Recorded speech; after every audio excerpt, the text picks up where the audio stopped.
Good afternoon and welcome to the Midday News. Here's what we have in the bulletin. JEF ready to enforce the Sexual Harassment Protection and Prevention Act. Some communities still reporting poor garbage collection despite new garbage trucks rollout. And later in sports, Jamaica's men hunt quarter-final spot at World Lacrosse Championship in USA. Thank you for joining us. I'm Shamela Pullen. Here are the details. Up first this afternoon, a People's National Party Don Anderson poll is showing that the PNP is ahead of the JLP. The findings were released a short while ago at a PNP press briefing. PNP General Secretary Dr. Dayton Campbell says this is significant because the party had been trailing the JLP for some time now. The poll also showed party leader Mark Golding gaining some ground in terms of his favorability among the voters. We really wanted to get what we thought was the most useful information and feedback from the public as to whether or not they have a positive or a negative view of the leaders. Yes? Do they have a positive or a negative view of the leaders? And when we polled the question, Mark Golding polled at 53.2% of those persons who had a positive view of him, and Andrew Holness polled at 54.5% of those persons who had a positive view of him. The press conference is currently underway, and we will have more details in Primetime News at 7. Jamaica Employers Federation says its members are ready for the enforcement of the Sexual Harassment Protection and Prevention Act. The Federation's president, David Wan, was speaking on Beyond the Headlines on Monday. More in this report. More than 300 members, which include large, medium-sized, and small businesses, are in a fair state of readiness for the enforcement of the Sexual Harassment Protection and Prevention Act. The act takes effect on Monday. According to President of the JEF, David Wan, the focus has been on educating the managers of these companies about the act. We've had several fora for members, and it is primarily the HR managers and the CEOs of the companies that attend these fora. It's not actually the employees themselves. But, we're of the impression that most of our membership has developed policies as well as publicized them, whether within a code of conduct that they have for the company or separately, a standalone policy. So we think most of our members are, prepared as they can be. He says the CEOs and human resources managers have been conducting sensitization sessions with their employees. We've had many requests for templates that they can use to construct their sexual harassment policy that they can either put up, on their website or as a separate paper document or housed within a general code of conduct that is distributed and hopefully signed off by employees. In addition, Mr. Wan also said employees would be familiar with aspects of the Act because it is similar to that of the labor laws. One of the things about the Anti-Sexual Harassment Act, the details of it are different from other labor laws, but there are certain principles in terms of how you hold a hearing and how do you do disciplinary hearings and then appeals, etc. That whole process is fairly similar to other labor disputes, so to speak, disciplinary action. So most of our members are already familiar with the process of holding disciplinary hearings, which is quite similar to what's in the Anti-Sexual Harassment Act. Despite the rollout of new garbage trucks, some communities are still reporting poor garbage collection. The National Solid Waste Management Authority sought to explain why at a recent community meeting in St. James. The National Solid Waste Management Authority serves over 600 communities in Trelawney, St. James, Hanover, and Westmoreland. In November, these parishes received 12 brand new garbage trucks. But at a community forum in St. James recently, residents complained garbage collection is still poor. Shannone Williams is the Public Relations Officer for the NSWMA Western Region. She sought to explain why. One of our trucks, it was burnt out completely by fire, mechanical problems, so we lost one. We normally hire private trucks to assist where there's a shortfall, but they too have their fair share of trouble, right? Mechanical problems. So, if the truck breaks down, then the community can go in backlog. So you'll have uncollected waste. Ms. Williams says the NSWMA is still unable to reach some communities to collect waste because of low-hanging electrical wires. Additionally, the agency remains challenged by persons disposing bulky waste, causing double trouble for them. Let us try as best as possible to minimize that. If you're using drums, please ensure that the bottom is pierced so that in the event of rain, it's not filled with water and then mosquitoes start to breed in them. So if you're using drums to store your waste, pierce the bottom so that the water can run out. So bag your garbage, put them in bins, and we will come and collect it. For the yam skin, the banana skin, and so on, we encourage you to start your composting. For those of us who grew up with our grandparents, we're always told, utilize these kind of waste. And we can have manure for our flower garden. These issues are compounded by the fact that persons are paying to have their waste disposed of illegally in some communities. She says several persons have been caught. We have ticketed quite a number of persons that just come into the community and tip off. We have an enforcement arm, and they've been very active. So persons can be fined up to $1 million, and we've taken people to court as well, because some of the waste that we have seen are from like business places, hotels, and so on. And so we do have some cases in court to get these persons to pay. Ms. Williams is urging citizens to report illegal dumping. The Kingston and St. Andrew municipalities to receive a major transformation. That's according to Mayor of Kingston, Delroy Williams.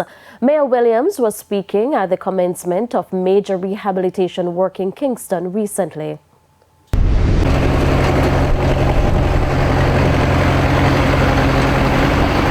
A sigh of relief for motorists who traverse Duane Park in St. Andrew. The Kingston and St. Andrew Municipal Corporation, KSAMC, has begun repairs to Emerson Avenue just over a year after neighboring Columbus Drive was rehabilitated.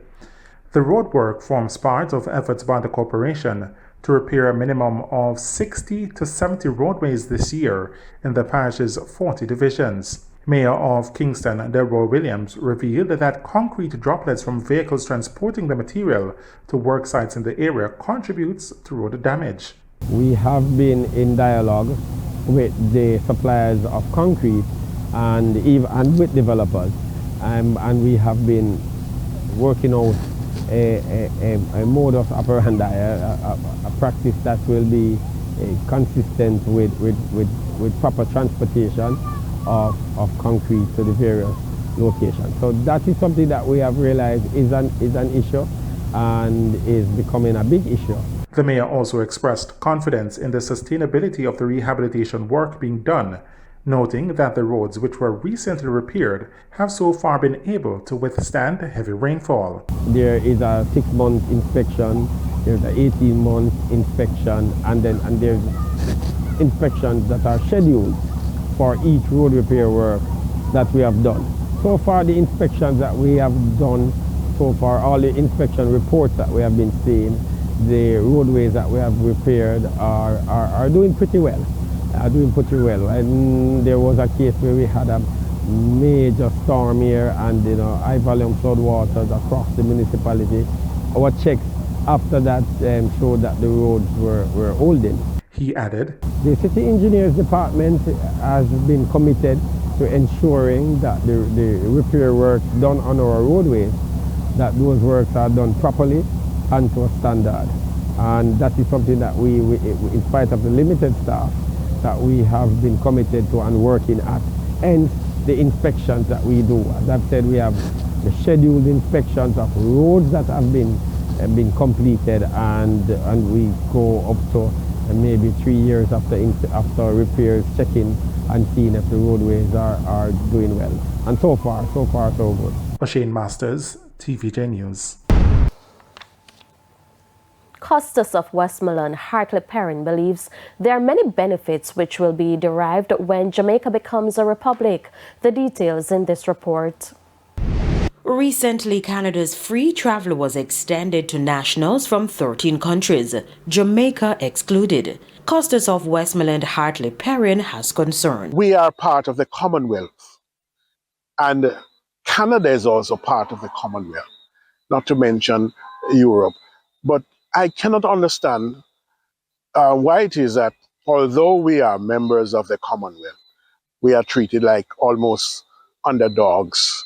I know that many of our Jamaican people have let us down on many occasions, but many of those countries are built on the hard work, dedication, faithfulness of our Jamaican people. The Custis says in order for Jamaica to get its proper chance on the world map, more advocacy is needed. We are the producer of the world's best music, reggae. We produce the fastest man in the world, the fastest woman in the world, and we are in everything. We don't have snow, yet we are into games that require snow.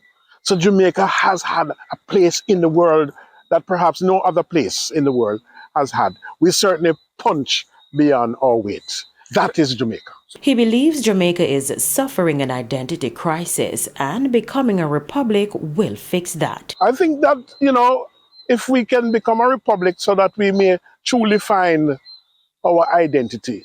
There is an identity crisis that is so pervasive in the country. We see it evident by persons' behavior. We see it evident by bleaching, because it's as if Jamaicans are not too sure about how to accept themselves as Jamaicans. And we have to change that. Carrie Simpson for TVJ News.